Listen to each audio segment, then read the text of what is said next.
etorkizun beltza gara, Gernikatik eta Zornotxatik gatoz, baita, Arrigorriagatik, azkeneko taldekidea da. Eta, orain 2008 urtetik, aramagu.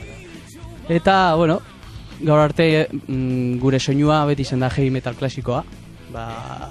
Influentziak gehienak, askok dira atxarrikoak, adibidez, Iron Maiden edo Judas Priest.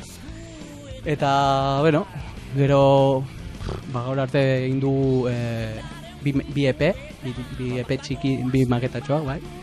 Eta, hainbat kontzertuetara dira, eta, Batearen presio berria Ronaldiekin ordainduko da Dira Boteren litea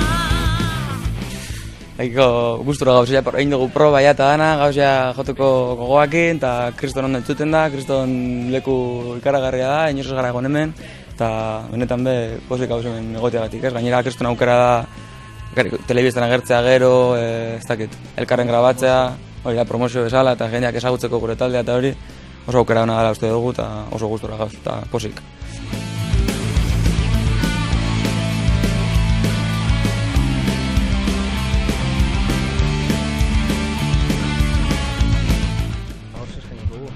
Heavy metal txoua.